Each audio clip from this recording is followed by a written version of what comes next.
여기 한때 대한민국의 공주님이었던 여인이 있습니다. 그의 아버지는 무소불위의 권력자였고 장인의 권력을 등에 업은 이 여인의 남편은 지금 대한민국 재계 2위의 재벌이 되어 있죠. 그럼에도 이 여인의 인생을 살펴보면 부럽다기보다는 안타깝다는 마음에 더 가까울 것 같습니다. 오늘 살펴볼 인물, 바로 노태우 대통령의 딸이자 SK그룹 최태원 회장의 부인, 노소영입니다.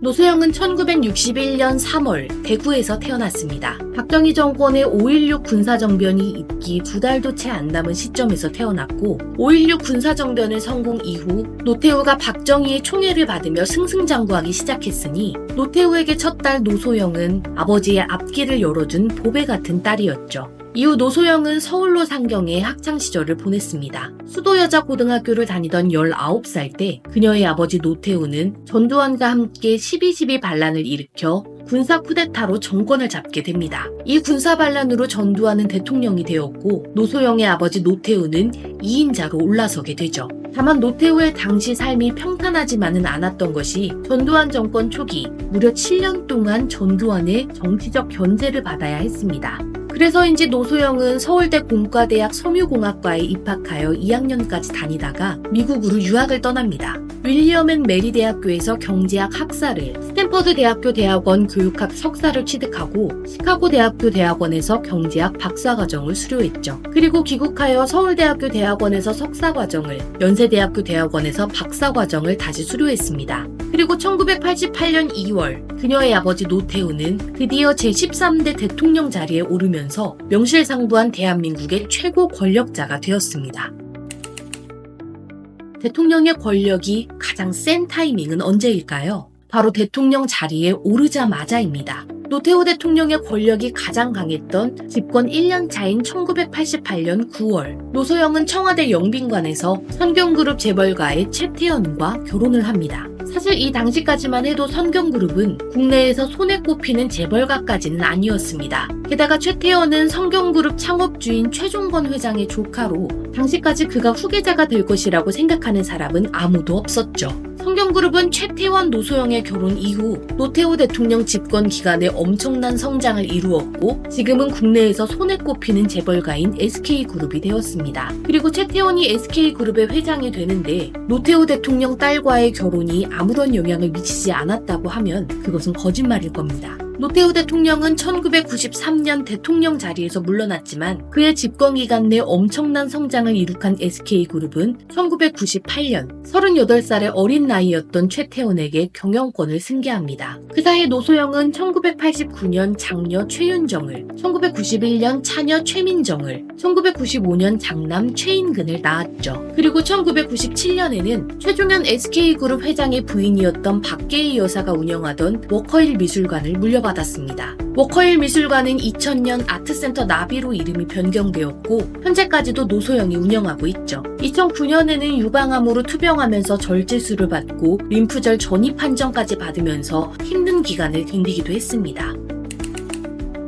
노소영과 최태원의 이혼 임박설이 보도된 것은 최태원이 구속된 2012년부터였습니다. 그리고 2015년 최태원은 세계일보를 통해 혼외자가 있어 부인 노소영과 혼인관계 유지가 더 이상 어렵다는 사실을 발표했고 이 보도는 당시 대중들에게 엄청난 충격을 주었습니다. 대놓고 자신이 바람을 피웠고 바람핀 여자와의 사이에서 아이까지 낳았다고 고백하는 최태원의 너무나 당당한 태도 때문이었죠. 그러나 최태원의 주장에 따르면 이미 부부의 사이는 2000년대 후반부터 안 좋았고 부부 사이가 돌이킬 수 없는 지경에 이른 다음에 다른 여자와 만난 것이고 2010년 혼외자를 출산한 것이라고 하였습니다. 어쨌든 3년 뒤인 2017년 최태원은 법원에 이혼 조정을 신청했습니다. 노소영은 거부했죠. 결국 2018년 이 둘은 이혼 소송 절차에 돌입합니다. 노소영은 계속 이혼에 반대해 왔었으나 2019년에 돌연 이혼에 응하겠다며 맞소송을 냅니다. 그리고 3억 원의 위자료와 최태원의 SK 보유 주식 중 42%를 요구했죠.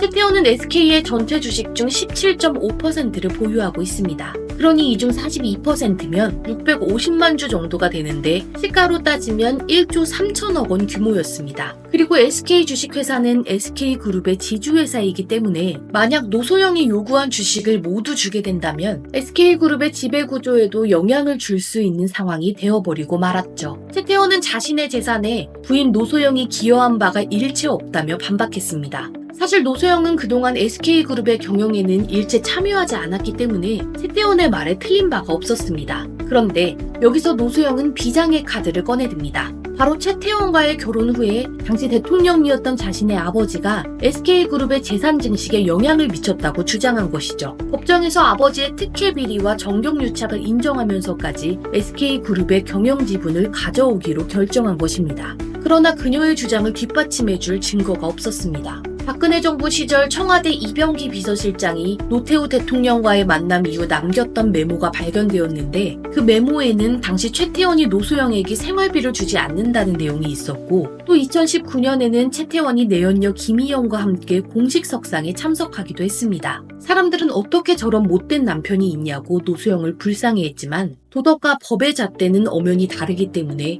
상황은 그녀에게 불리하게 돌아갔죠. 최태원은 1992년 노태우 정권 시절 제2 이동통신 사업자로 선경그룹이 압도적인 점수로 선정되었으나 대통령과 사돈지간이라는 말이 나오자 일주일 만에 사업권을 자진반납했고 이후 문민정부 시절에 이르러서 4배나 오른 가격을 지불하고 민영화된 이동통신을 인수했다고 주장했습니다. 결국 2022년 두 사람은 이혼하고 최태원은 노소영에게 위자료 1억 원, 재산 분할 665억 원을 지급하라는 판결이 내려졌습니다. 그러나 이혼 소송의 가장 큰 쟁점이었던 SK 주식은 재산 분할로 인정하지 않았죠. 노소영이 SK의 주식 형성과 유지, 가치 상승 등에 기여를 한 바가 없다고 판단한 것입니다.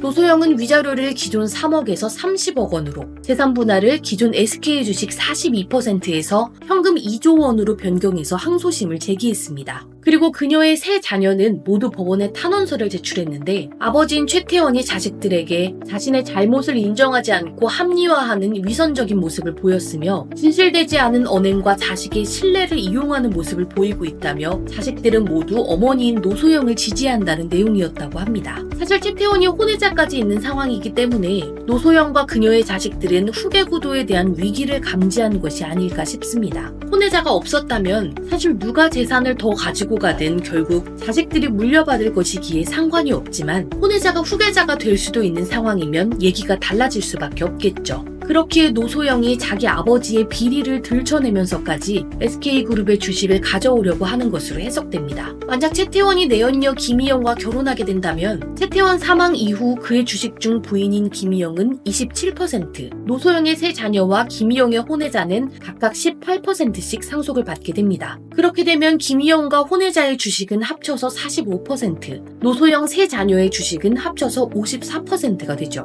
노소영은 내연녀 김희영을 상대로 30억 원의 위자료 청구 소송도 제기했습니다. 김희영이 최태원과 불륜을 하며 혼인 생활에 파탄을 초래하여 자신과 자녀들에게 극도의 정신적 고통을 가했고 또 이혼이 마무리되지도 않은 상황에서 공식 석상에 최태원과 함께 등장하여 추가적인 고통과 조롱을 가하고 있다고 주장했죠. 또 김희영은 미술관과 공익재단을 설립해 최태원으로부터 100억 원 이상의 지원을 받고 관장과 이사장의 지위를 누리고 있으며 SK그룹 계열사로부터 고급 빌라를 낮은 가격에 사서 높은 가격에 다시 팔아 시세 차익을 거두며 막대한 경제적 이익도 누렸다고 주장했습니다. 최태원은 자신의 부인 노소영을 허위사실 유포, 가사소송법, 금융실명법 위반 등으로 고소했죠. 그리고 노소영이 운영하는 SK 본사 4층에 아트센터 나비미술관의 퇴거를 요구하는 소송도 제기했습니다. 또 새로운 사실들도 밝혀졌습니다. 최태원이 2012년 구속된 것이 사실은 노소영이 청와대에 진정서를 접수하여 검찰이 수사를 하게 되었기 때문이며